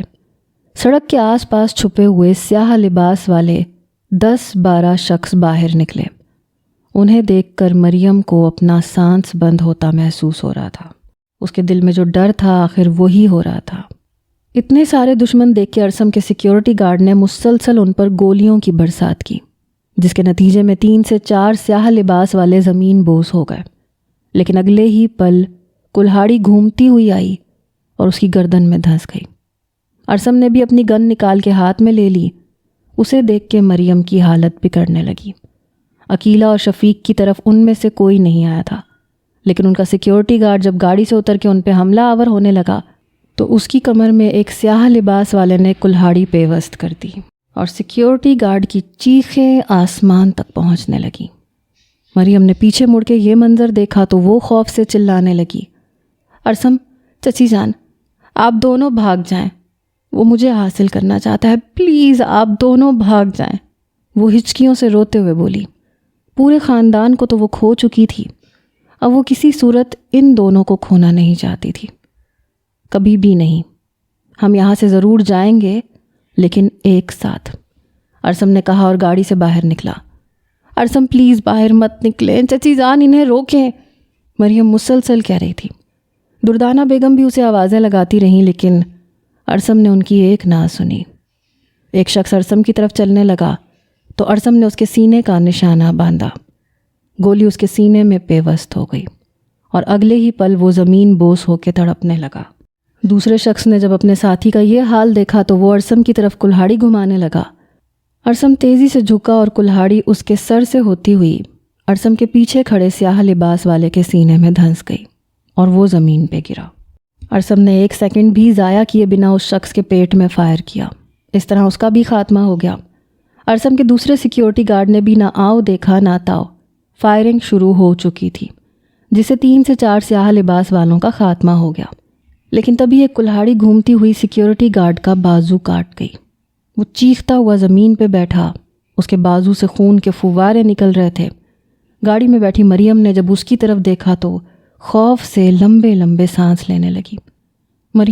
مریم کیا ہو رہا ہے تمہیں؟ میری بچی! دردانہ بیگم نے پریشانی سے اس کا چہرہ تھپ تھپایا۔ ارسم کی گن میں گولیاں ختم ہو چکی تھیں۔ اس نے اپنے دفاع کے لیے ادھر ادھر کوئی چیز ڈھونڈنی چاہی تو اپنے پیچھے مردہ سیاہ لباس والے کے پاس کلہاڑی پڑی دکھائی دی جسے وہ تیزی سے اٹھا گیا۔ اس نے خود کا بچاؤ کرتے ہوئے ایک اور شخص کو زمین بوس کیا۔ ادھر دردانہ بیگم نے گاڑی میں پڑی پانی کی بوتل اٹھائی اور مریم کے چہرے پہ پانی ڈالنے لگی جس سے اسے کچھ ہوش آیا۔ پھر انہوں نے اسے پانی پلایا۔ مریم نے اپنے پیٹ پہ ہاتھ رکھا۔ شدید درد کے باعث اس کے منہ سے چیخیں نکلنے لگی تھیں۔ مریم، یا اللہ ہماری مدد کر! دردانہ بیگم نے روتے ہوئے ہاتھ جوڑے۔ مریم کی طرف کا دروازہ کھلا اور ایک سیاہ لباس والا اس کا ہاتھ پکڑ کے اسے باہر نکالنے لگا۔ درد کی شدت سے مریم چلا رہی تھی۔ اس شخص نے اپنا ہڈ اتارا تو وہ ڈیول تھا جسے دیکھ کے مریم کا جسم کانپنے لگا۔ ارسم کی چیخ نے مریم کی توجہ اپنی طرف کی۔ اس نے ارسم کی طرف دیکھا تو اس کی ایک ٹانگ خون سے لت پت تھی اور وہ زمین پہ گرا ہوا تھا۔ ایک شخص مسلسل اس کی ٹانگ پہ کلہاڑی مار رہا تھا۔ ارسم! مریم چلاتے ہوئے اس کی طرف جانے لگی تو ڈیول نے اس کے ہاتھ پہ گرفت مضبوط کی۔ خدا کا واسطہ ارسم کو چھوڑ دو، میں تمہارے آگے ہاتھ جوڑتی ہوں، تم جو کہو گے میں وہ مانوں گی، میں تمہارے ساتھ جانے کو تیار ہوں، خدا کا واسطہ اسے چھوڑ دو۔ مریم روتے ہوئے اور درد کو نہ سہتے ہوئے زمین پہ گری۔ اس کا ہاتھ ابھی بھی ڈیول کی گرفت میں تھا۔ ارسم کی چیخیں آسمان تک پہنچ گئی تھیں۔ اس کی ٹانگ جیسے کچلی جا چکی تھی۔ ارسم کا یہ حال دیکھ کے مریم چلانے لگی۔ دردانہ بیگم گاڑی سے نکلی اور ارسم کی طرف جانے لگی جب ڈیول نے ان کو پکڑ کے زمین پہ دھکا دیا۔ راہیل، چھوڑو میرے بچے کو، ہم لوگوں نے تمہارا کیا بگاڑا ہے؟ بچپن سے تمہیں پال پوس کے بڑا کیا اور اب تم ہماری ہی جان کے دشمن بنے ہوئے ہو، آخر کیا غلطی تھی ہماری؟ دردانہ بیگم روتے ہوئے بولی۔ یہ غلطی ہے آپ سب کی، اس نے مریم کی طرف اشارہ کیا۔ یہ صرف میری ہے، میں نے بچپن سے اسے چاہا، اس سے محبت کی، لیکن جب میں آپ سے گھر بات کرنے لگا تو آپ سب نے سب سے پہلے ارسم کا سوچ رکھا تھا۔ تو تم اس بات کی ہمیں اتنی بڑی سزا دو گے؟ دردانہ بیگم چلائیں۔ ہاں دوں گا۔ میری تب تک میرے ساتھ نہیں رہے گی جب تک آپ سب زندہ ہوں گے، اور جب اسے یہ معلوم ہوگا کہ اس کے لیے اب اس دنیا میں کوئی سہارا نہیں ہے تو یہ خود بخود میرے ساتھ رہے گی، اور یقین مانیں میں اسے آپ سب سے زیادہ خوش رکھوں گا۔ دردانہ بیگم کو اس وقت وہ کوئی جنونی انسان لگ رہا تھا جو اپنے مقصد کی خاطر کچھ بھی کر سکتا تھا۔ ڈیول ارسم کے پاس کھڑے شخص کو اشارہ کرنے لگا تو اس نے ارسم کے دل کا نشانہ باندھا اور کلہاڑی اس کے سینے میں پیوست کر دی۔ ارسم کا تڑپتا جسم دیکھ کے مریم مسلسل حلق کے بل چلا رہی تھی۔ دردانہ بیگم کا بھی یہی حال تھا۔ وہ بھاگتی ہوئی ارسم کے پاس گئیں، لیکن تب تک اس کے جسم سے جان نکل چکی تھی۔ میرا بچہ! دردانہ بیگم روتے ہوئے چلائی۔ ڈیول نے مریم کا ہاتھ پکڑ کے اسے کھڑا کرنا چاہا، لیکن پیٹ میں شدید درد کے باعث اس سے کھڑا نہ ہوا جا سکا اور وہ ارسم کی طرف دیکھتی ہوئی چیختی رہی۔ چچی جان! مریم نے پیٹ پہ ہاتھ رکھتے ہوئے انہیں آواز دی تو دردانہ بیگم کو شک ہوا کہ جیسے بچے کی پیدائش کا وقت ہو گیا ہے۔ شاید یہ مریم کے اس حد تک خوفزدہ ہونے اور چلانے کا سبب تھا۔ وہ بھاگتی ہوئی مریم کے پاس آئیں، عقیلہ کو آواز دی۔ عقیلہ گاڑی سے نکل کے بھاگتی ہوئی ان کے پاس آئی۔ جاؤ یہاں سے، بچے کی پیدائش کا وقت ہو گیا ہے، دردانہ بیگم نے چلاتے ہوئے ڈیول کو کہا۔ تو وہ گاڑی کی دوسری سائڈ پہ جا کے کھڑا ہو گیا۔ اس کے آدمیوں میں سے صرف 2 ہی باقی بچے تھے جو اس کے ساتھ آ کے کھڑے ہو گئے۔ رات کے سناٹے میں مریم کی چیخیں گونج رہی تھیں۔ ڈیول نے آنکھوں کو بند کیا جیسے اس سے مریم کا درد برداشت نہ ہو رہا ہو۔ کچھ دیر بعد بچے کے رونے کی آواز آنے لگی اور مریم بے ہوش ہو گئی۔ عقیلہ نے اپنا دوپٹہ اتار کے دردانہ بیگم کو دیا جس میں انہوں نے بچے کو لپیٹا۔ وہ جانتے تھے کہ راحیل کبھی بھی مریم کو یہاں سے جانے نہیں دے گا۔ وہ دونوں بے آواز قدموں سے تیزی سے گاڑی میں بیٹھیں اور شفیق نے فل اسپیڈ سے گاڑی بھگا دی۔ ڈیول بھاگتا ہوا اس سائڈ آیا۔ مریم کو دیکھ کے اس کی جان میں جان آئی۔ ڈیول کے آدمیوں کے ہاتھ میں اس وقت کلہاڑی نہیں تھی۔ جتنی دیر میں وہ لوگ کلہاڑی اٹھانے گئے تاکہ گاڑی کے ٹائر پہ مار سکیں، تب تک گاڑی بہت دور جا چکی تھی۔ مریم، مریم! وہ اس کا چہرہ تھپ تھپاتا ہوا اسے ہوش میں لانے کی کوشش کرنے لگا۔ جاؤ جلدی سے گاڑی لے کے آؤ۔ ڈیول کا ایک آدمی سڑک سے نیچے کی طرف بھاگا جہاں ان کی گاڑی کھڑی تھی۔ گاڑی سٹارٹ کر کے وہ سڑک پہ آیا اور ڈیول نے اسے گاڑی میں لٹایا۔ فلائٹ کا ٹائم ختم ہونے والا تھا۔ شفیق نے آدھے گھنٹے کا راستہ 15 منٹ میں طے کیا۔ وہ لوگ ایئرپورٹ پہنچے تو پلین کا دروازہ بند ہو چکا تھا۔ دردانہ بیگم نے اپنی ٹکٹس دکھائیں جس سے انہیں پلین میں داخل ہونے دے دیا گیا۔ یہ بھیانک رات وہ کبھی بھی بھول نہیں پائیں تھیں۔ انہوں نے بچے کا نام روحان رکھا تھا جو کہ ارسم کی پسند تھا۔ نیو یارک میں کچھ دن بعد ہی انہوں نے ارسم اور مریم کا سامان کھولا تو انہیں مریم کی ڈائری نظر آئی۔ انہوں نے روتے ہوئے اس رات والا واقعہ لکھ کر ارسم اور مریم کی کہانی کو مکمل کیا۔ روحان 2 سال کا تھا تو کسی بھی انسان کو دیکھ کے رونے لگ جاتا تھا۔ انہوں نے ڈاکٹر سے روحان کا چیک اپ کروایا تو معلوم ہوا کہ ماں کے شدید خوف اور صدمے کے باعث روحان کو ہیومن فوبیا کی بیماری لگ چکی تھی، جس میں وہ انسانوں سے خوف زدہ ہوتا ہے۔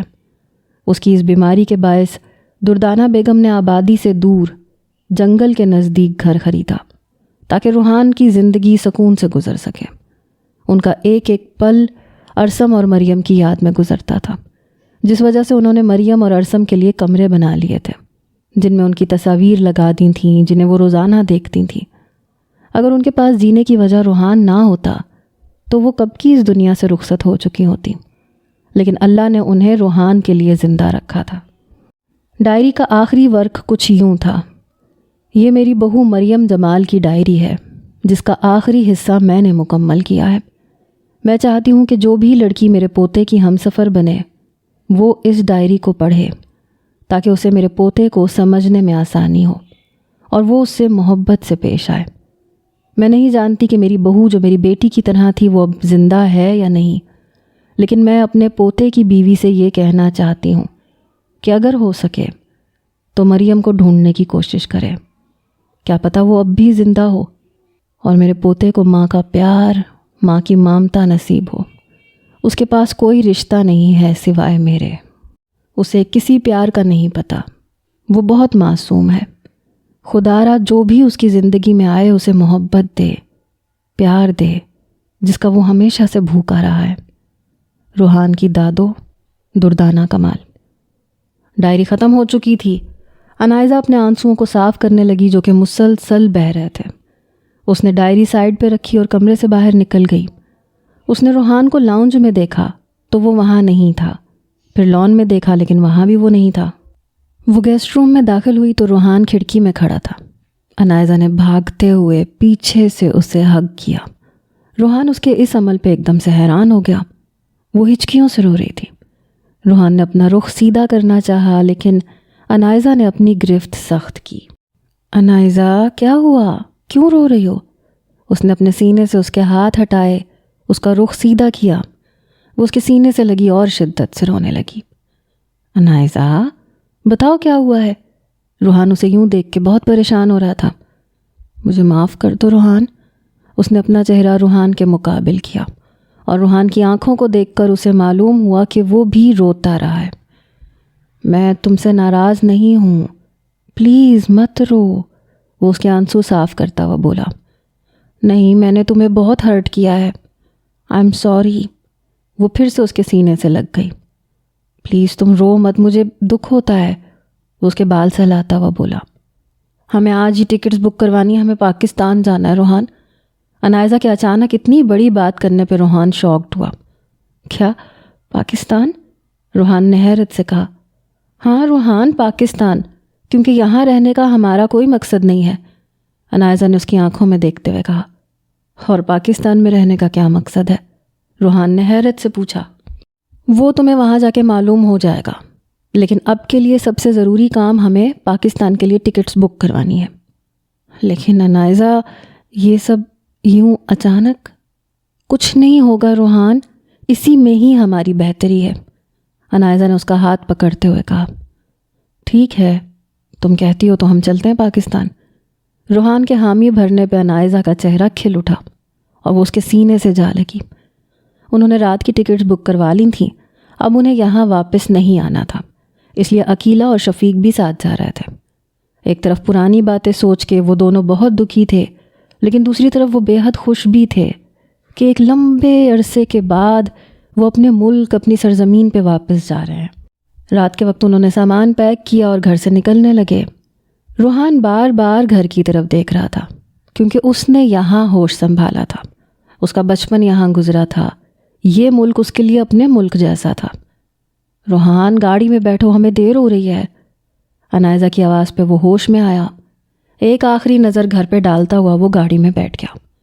انہوں نے یہ گھر بیچا نہیں تھا، بلکہ اسے لاک لگا دیا تھا۔ 1 گھنٹے سے اوپر سفر کر کے وہ ایئرپورٹ پہنچے۔ اس دورانیہ میں عنائزہ کو ایک ہی ڈر لگ رہا تھا کہ کہیں ایڈورڈ ڈیول بن کے راستے میں نہ آ جائے، لیکن ایئرپورٹ پہنچ کے اس نے اللہ کا شکر ادا کیا کہ ایسا کچھ نہیں ہوا، اور وہ پلین میں بیٹھ گئے۔ اب بس کچھ ہی گھنٹوں کے بعد اسے پاکستان میں ہونا تھا، اپنے پاپا کے گھر میں، ان کے پاس۔ عنائزہ دل سے بہت مطمئن تھی۔ پاکستان جا کے سب سے ضروری کام روحان کی ماما کو تلاش کرنا تھا، اگر وہ زندہ ہیں تو۔ کچھ گھنٹے سفر میں گزارنے کے بعد انہوں نے پاکستان کی سرزمین پہ قدم رکھا۔ روحان آج پہلی بار پاکستان آیا تھا۔ وہ ادھر ادھر لوگوں کو بار بار دیکھ رہا تھا۔ ادھر شفیق اور عقیلہ نے سکھ کا سانس لیا، لیکن پرانی یادوں سے ان کی آنکھیں بھی بھیگنے لگیں۔ وہاں سے وہ باہر کی طرف نکلے، پھر عنائزہ نے ایک ٹیکسی والے سے بات کی، گھر کا ایڈریس اسے سمجھایا۔ شفیق نے ٹیکسی میں سارا سامان رکھا اور سب اس میں بیٹھ گئے۔ کچھ دیر بعد ٹیکسی عنائزہ کے گھر کے سامنے رکی۔ وہ خوشی سے باہر نکلی، لیکن اگلے ہی پل اس کی خوشی ہوا ہو گئی، کیونکہ گھر کے گیٹ کو لاک لگا ہوا تھا۔ روحان باہر سے اس کے گھر کو دیکھنے لگا، جو چھوٹا لیکن خوبصورت تھا۔ پاپا کہاں ہو سکتے ہیں؟ عنائزہ نے خود کلامی کی، پھر ساتھ والوں کے گھر کی بیل بجائی، کیونکہ وہ ان کے ہمسائے تھے اور بچپن میں وہ ان کے گھر آتی جاتی تھی۔ ایک عورت نے دروازہ کھولا، خوشگواری سے عنائزہ کو دیکھا۔ السلام علیکم آنٹی، عنائزہ نے کہا۔ وعلیکم السلام۔ عنائزہ بیٹا کیسی ہو؟ تمہیں پورے 5 ماہ بعد دیکھ رہی ہوں۔ میں ٹھیک ہوں آنٹی، آپ کیسی ہیں؟ دراصل میں پاپا سے ملنے آئی ہوں، لیکن گھر کو لاک لگا ہوا ہے۔ اس کا مطلب تمہیں کچھ بھی نہیں معلوم؟ عورت نے حیرت سے کہا۔ کیا مطلب کچھ نہیں معلوم؟ اس نے حیرت سے پوچھا۔ بیٹا تمہارے پاپا 1 ماہ سے ہاسپٹل میں ایڈمٹ ہیں، انہیں بلڈ کینسر ہے اور وہ بھی لاسٹ اسٹیج پہ ہے۔ عنائزہ کو لگا جیسے اس عورت نے اس کے سر پہ بھاری پتھر مار دیا ہو۔ وہ سکتے کی حالت میں آنکھیں پھاڑے اسے دیکھ رہی تھی۔ نہیں، ایسے کیسے ہو سکتا ہے؟ پاپا کو کینسر؟ لیکن جب میں یہاں سے گئی تھی تو پاپا بالکل ٹھیک تھے۔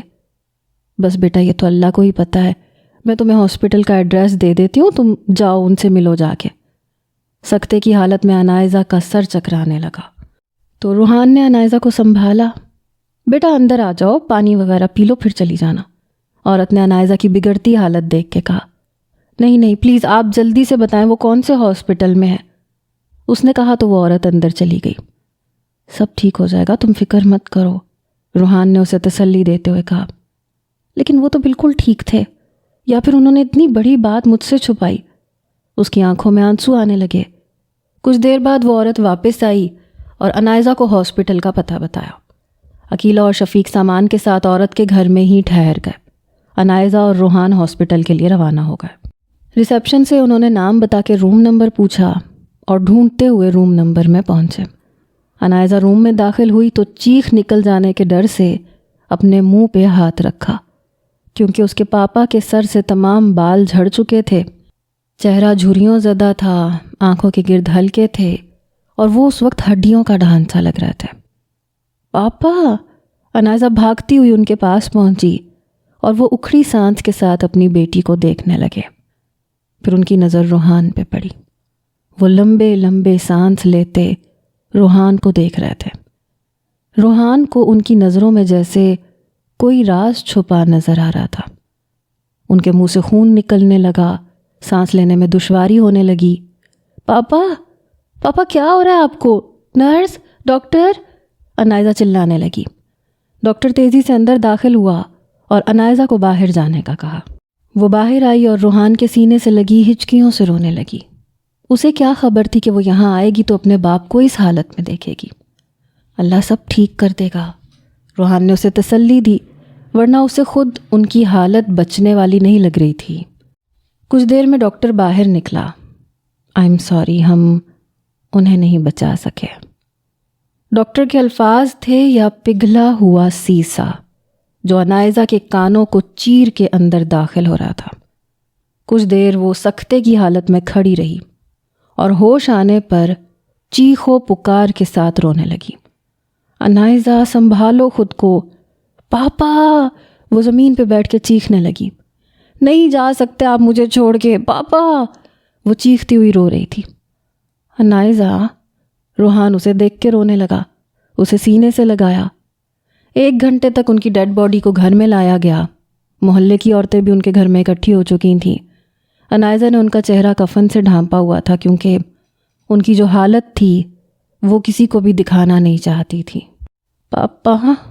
وہ مسلسل روتے ہوئے انہیں پکار رہی تھی، جو اب کبھی بھی اس کی پکار کا جواب نہ دینے والے تھے۔ نیو یارک میں گزرے 5 ماہ اس کے پاپا نے اس سے کوئی رابطہ نہیں کیا تھا اور آج اس سے ملتے ہی وہ دم توڑ گئے۔ پاپا پلیز اٹھ جائیں، آپ ایسے کیسے جا سکتے ہیں اپنی بیٹی کو چھوڑ کے؟ انائزہ خاموش ہونے کا نام نہیں لے رہی تھی۔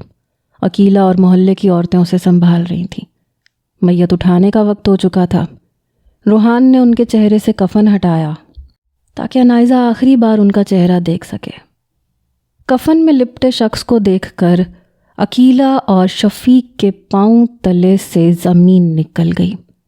وہ دونوں حیرت سے آنکھیں پھاڑے ایک دوسرے کو دیکھنے لگے۔ روحان نے شفیق کو کندھا دینے کا کہا تو وہ ہوش میں آیا، آگے بڑھا۔ مزید 2 لوگوں نے میت کو کندھا دیا اور گھر سے باہر نکل گئے۔ انائزہ روتی ہوئی زمین پہ ہاتھ مار رہی تھی اور عقیلہ اس کے پاس بیٹھی اسے چپ کروانے لگی۔ رات کے وقت انائزہ اور روحان ایک کمرے میں لیٹے تھے جس میں شادی سے پہلے انائزہ رہا کرتی تھی۔ لمبے سفر اور تھکاوٹ کے باعث روحان کو نیند آ گئی، لیکن انائزہ ابھی تک بیٹھی رو رہی تھی۔ روتے روتے اچانک انائزہ کے تاثرات بدلنے لگے اور اسے ہاسپٹل والا سین یاد آیا۔ اس کے پاپا کے بال جھڑ چکے تھے، ان کے سر میں زخم کا نشان تھا۔ پھر اسے ان کے چہرے پہ کانچ کا نشان یاد آنے لگا جب گھر میں میت پڑی تھی اور آخری نظر ڈالتے ہوئے اس نے ان کا چہرہ دیکھا تھا۔ انائزہ کے رونگٹے کھڑے ہونے لگے۔ وہ بے یقینی کی حالت میں اپنے چہرے پہ ہاتھ پھیرنے لگی۔ کیا وہ جو سوچ رہی تھی وہ حقیقت تھی یا محض اس کا وہم تھا؟ کچھ دیر بعد وہ بے آواز قدموں سے کمرے سے باہر نکلی اور اپنے پاپا کے کمرے کی طرف چلنے لگی۔ کمرے میں داخل ہو کے اس نے چیزوں کی تلاشی لینی شروع کی۔ دل ہی دل میں دعا کرنے لگی کہ وہ جو سوچ رہی ہے ایسا کبھی نہ ہو۔ بیڈ کی سائڈ ٹیبل پر اسے ایک ڈسک پڑی ہوئی دکھائی دی۔ انائزہ نے اسے لیپ ٹاپ میں ڈال کے چلایا۔ یہ اس کے پاپا کی ویڈیو تھی جسے چلاتے ہی انائزہ کی پھر سے آنکھیں بہنے لگیں۔ انائزہ، میری پیاری بیٹی، پاپا کی جان، میں جانتا ہوں تم بہت ناراض ہوگی کہ میں نے تمہیں یہاں سے بھیجنے کے بعد تم سے کوئی رابطہ نہیں کیا۔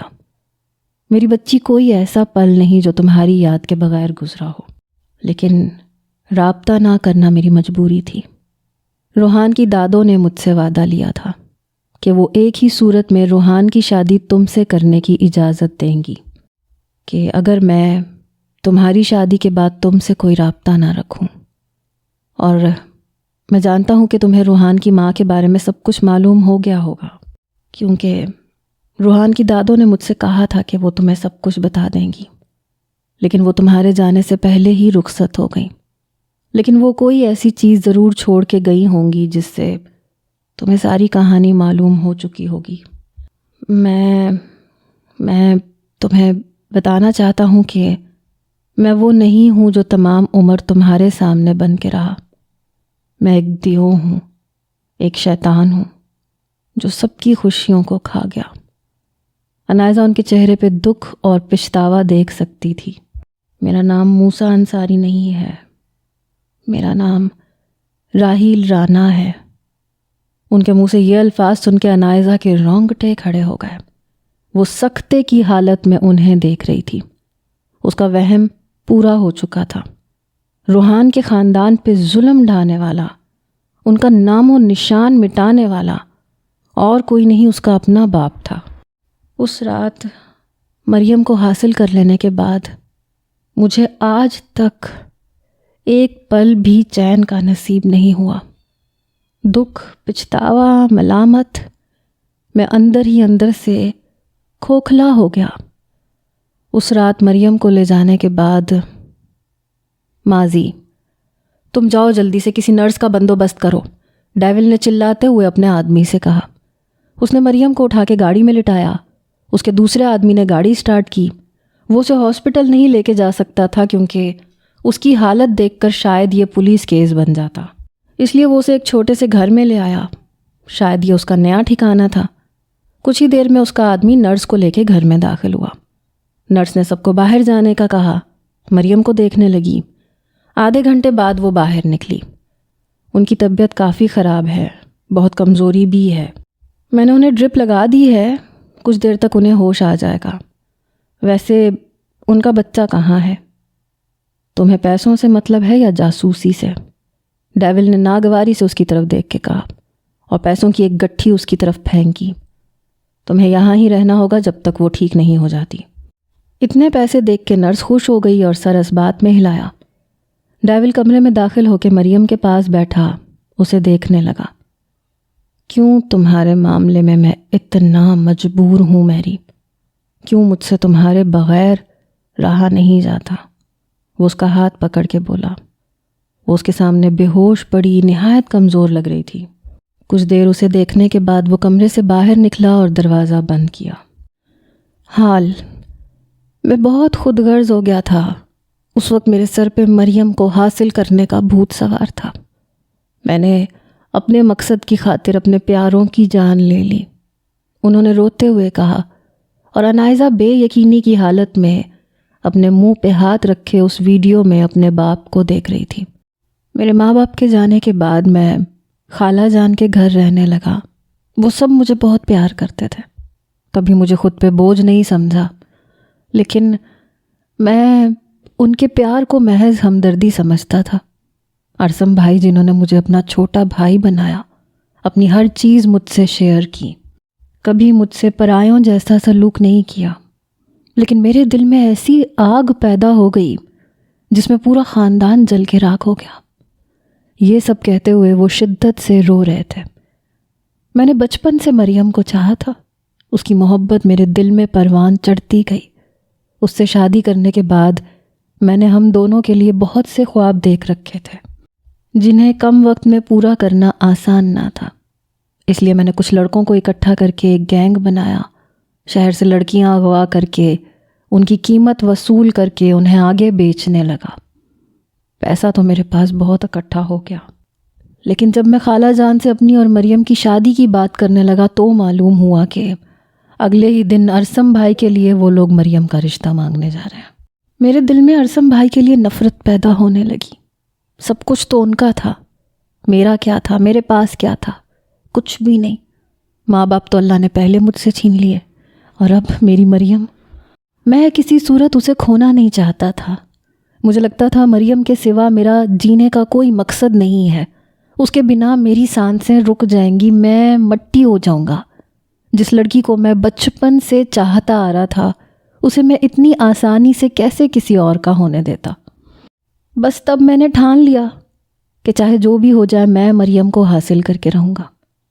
میں نے مریم کو حاصل تو کر لیا، لیکن آستین کا سانپ بن کے ایک ایک کر کے پورے خاندان کو نگل لیا۔ مریم کو گھر لانے کے بعد جب اسے ہوش آیا، ماضی، ارسم، ارسم، مریم غنودگی کی حالت میں ارسم کو پکار رہی تھی۔ ڈیول اس کی آواز سن کے تیزی سے اندر بھاگا۔ میری، تمہیں ہوش آ گیا؟ وہ اس کے پاس بیٹھ کے اس کا ہاتھ پکڑ کے بولا۔ مریم نے آہستگی سے آنکھیں کھولیں اور ڈیول کی طرف دیکھا۔ چلے جاؤ یہاں سے۔ اسے دیکھ کے مریم لمبے لمبے سانس لینے لگی۔ میری، کیا ہوا تمہیں؟ اس نے مریم کو کندھوں سے پکڑا۔ نرس، جلدی آؤ، ڈیول کی آواز پہ نرس بھاگتی ہوئی آئی۔ آپ باہر جائیں، میں دیکھتی ہوں۔ ڈیول باہر آیا۔ نرس مریم کا چیک اپ کرنے لگی۔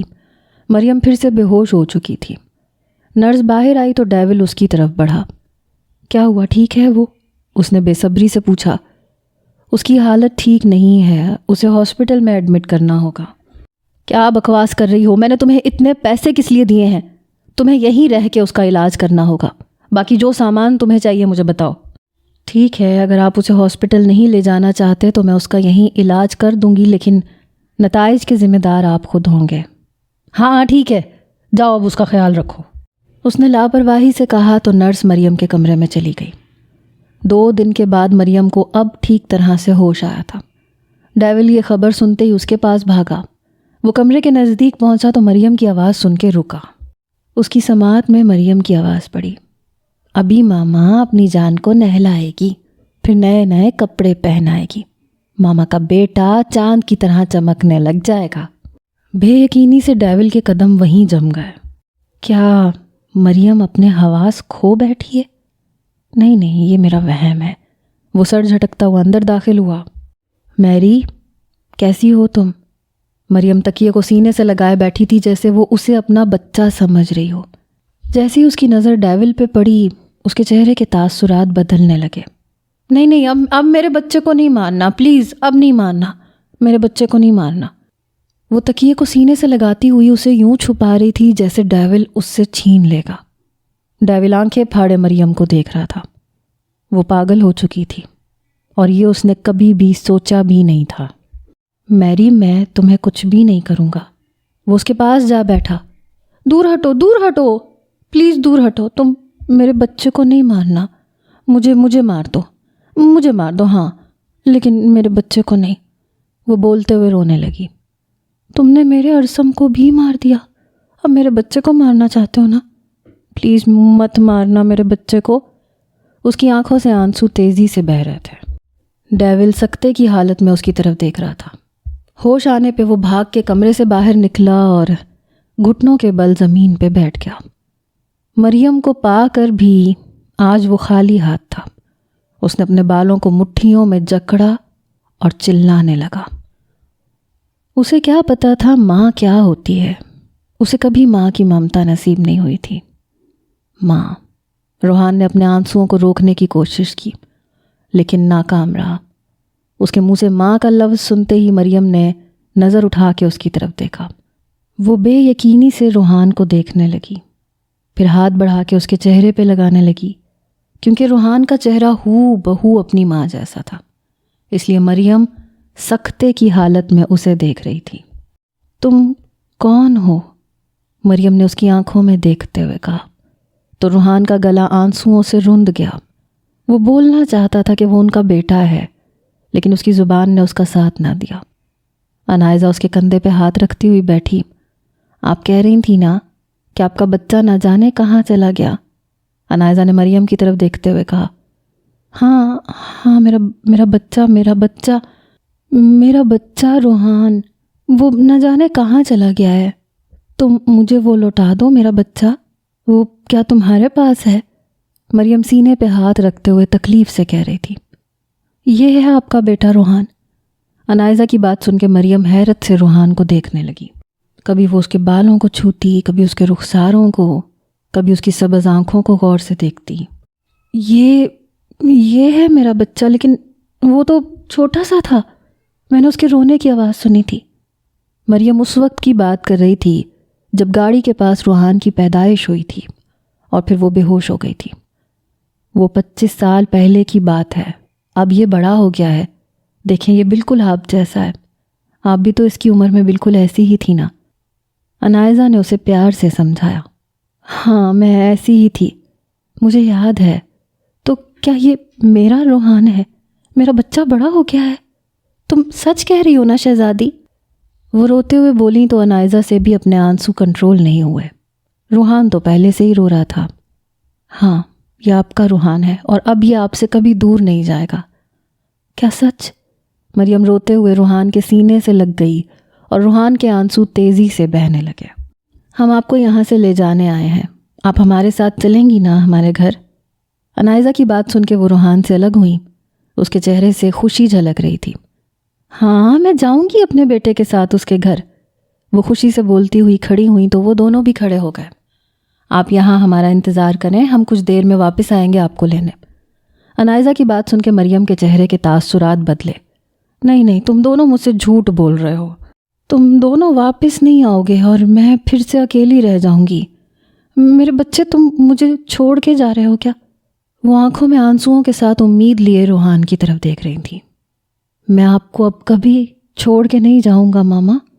روحان نے ان کا ہاتھ پکڑا تو وہ پھر سے خوش ہو گئیں۔ روحان تم یہیں رکو ان کے پاس، میں بات کر کے آتی ہوں کہ ان کو ساتھ لے کے جانا ہے۔ ٹھیک ہے تم جاؤ، جلدی آ جانا، روحان نے کہا تو انائزہ اس بات میں سر ہلاتی کمرے سے نکل گئی۔ وہ آفس میں داخل ہوئی، آفس ہیڈ سے بات کی، اس نے پیپر سائن کیے اور واپس آئی۔ واپس وہ روحان کے پاس آئی اور پھر وہ دونوں مریم کو لے کے وہاں سے جانے لگے۔ ہاسپٹل سے باہر آنے کے بعد انہوں نے مریم کو گاڑی میں بٹھایا۔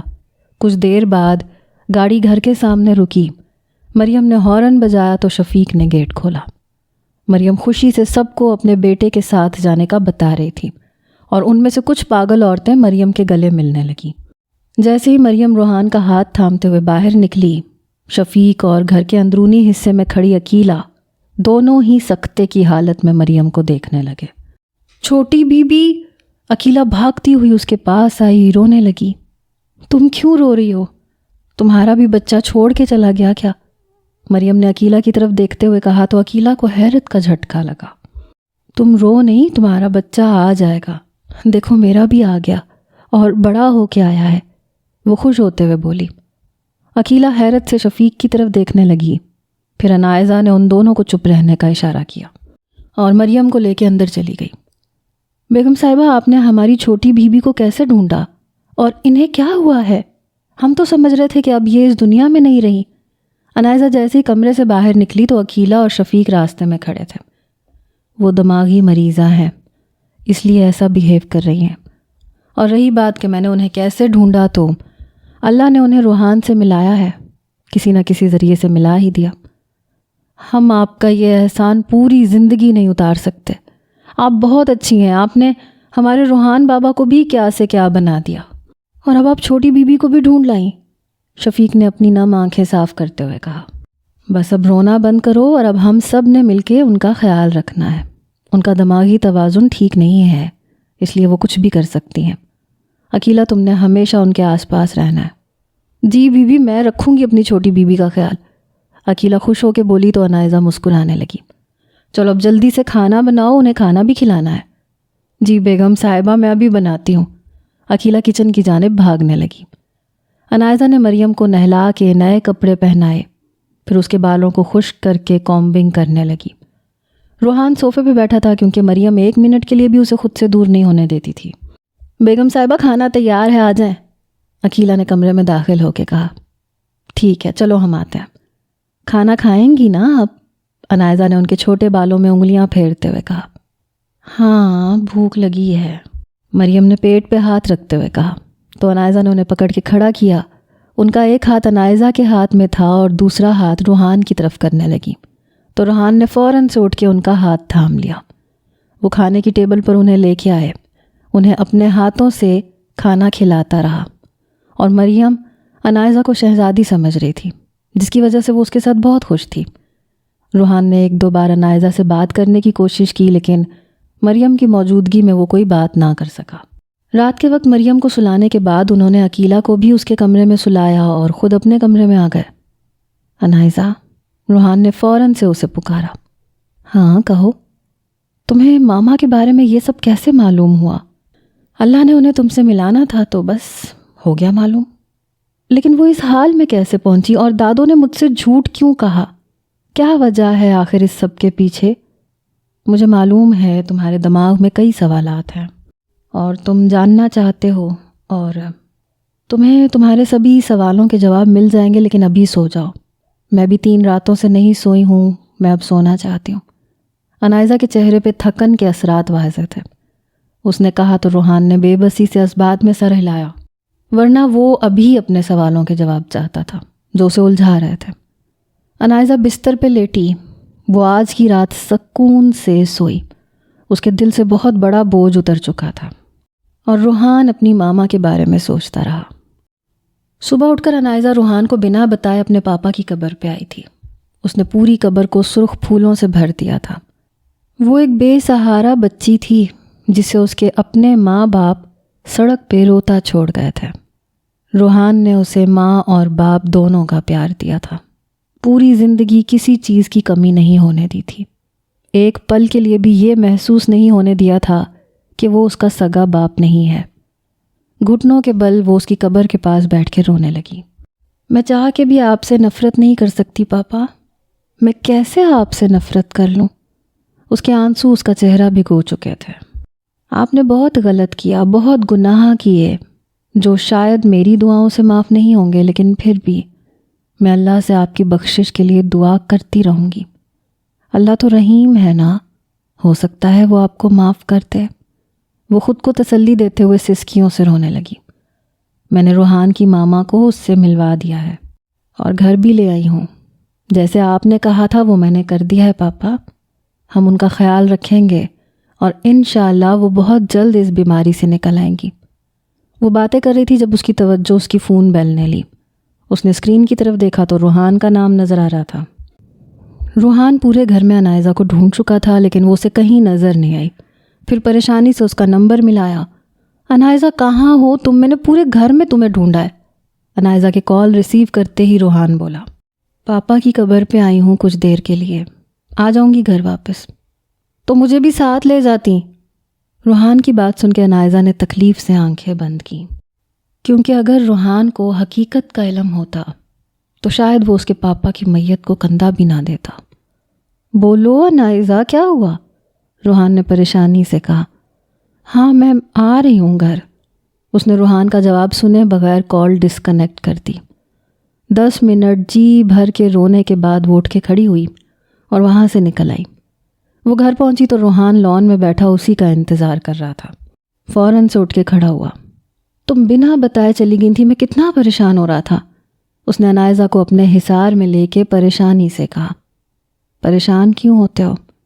تمہارے علاوہ میرا اس دنیا میں کون ہے جس کے پاس جاؤں گی؟ انائزہ نے کہا تو وہ کہنے لگا، آئندہ ایسا کبھی مت کرنا، جہاں بھی جانا ہو بتا کے جانا، میری جان نکل گئی تھی تمہارے بغیر، ایسے مت کہو۔ انائزہ اس سے الگ ہو کے بولی، اوکے۔ روحان نے اس کی پیشانی پہ لب رکھے تو انائزہ نے سکون سے آنکھیں بند کر لیں۔ ماما کو ناشتہ کروا دیا؟ ہاں کروا دیا ہے، میڈیسن بھی کھلا دی ہے، شاید انہی کا اثر ہے اسی لیے وہ پھر سے سو گئی ہیں۔ ٹھیک ہے تم یہیں پہ رکو، میں ابھی آتی ہوں۔ انائزہ جانے لگی تو روحان نے اس کا ہاتھ پکڑ لیا۔ میں کمرے سے ہو کے ابھی آتی ہوں۔ اس کے کہنے پہ روحان نے ہاتھ چھوڑ دیا۔ انائزہ کمرے میں گئی، بیگ میں سے مریم کی ڈائری نکالی، واپس لان کی طرف آئی۔ وہ جانتی تھی کہ روحان کو حقیقت معلوم ہونے کے بعد وہ اس کے باپ سے کتنی نفرت کرے گا، لیکن وہ انائزہ سے کبھی نفرت نہیں کر سکتا تھا۔ یہ بات بھی وہ اچھے سے جانتی تھی۔ آخر اسے ہیومن فوبیا جیسی بیماری سے نکال کے خوشگوار زندگی میں لانے والی انائزہ ہی تھی، اور اسے دنیا کی سب سے بڑی نعمت اس کی ماں سے ملانے والی بھی انائزہ ہی تھی۔ روحان چیئر پہ بیٹھا تھا جب انائزہ اس کے قریب آ کے کھڑی ہوئی۔ تم سچ جاننا چاہتے ہو نا؟ انائزہ کی بات سن کے روحان کھڑا ہوا اور اس بات میں سر ہلایا۔ یہ لو، اس میں تمہیں تمہارے سارے سوالوں کے جواب مل جائیں گے۔ اس نے ڈائری اس کی طرف بڑھائی۔ لیکن یہ تو، روحان کو نیو یارک والی بات یاد آئی۔ جب اس نے یہ ڈائری دیکھ کے نائزہ سے پوچھا تھا تو وہ اسے ہسٹری کی بک کہہ کے ٹال گئی تھی۔ ہاں یہ ڈائری ہے، یہ تمہاری ماما کی ڈائری ہے۔ ان کی پچھلی گزری پوری زندگی کی کہانی اس ڈائری میں محفوظ ہے۔ تمہیں حق ہے کہ تم اپنے ماں باپ کے بارے میں جانو۔ روحان نے اس کے ہاتھ سے ڈائری پکڑی اور پریشانی سے نائزہ کی طرف دیکھنے لگا۔ وہ الٹے قدموں واپس مڑی اور روحان اس کی پشت کو دیکھنے لگا۔ اس نے چیئر پہ بیٹھ کے ڈائری کھول لی۔ ماضی 1/10/1991۔ پورا ہوٹل مہمانوں سے بھرا پڑا ہے، چاروں طرف خوشیوں کا سما ہے۔ آج میں مریم جمال رانا اپنے چچا زاد ارسم کمال رانا سے منگنی کے رشتے میں منسلک ہونے جا رہی ہوں۔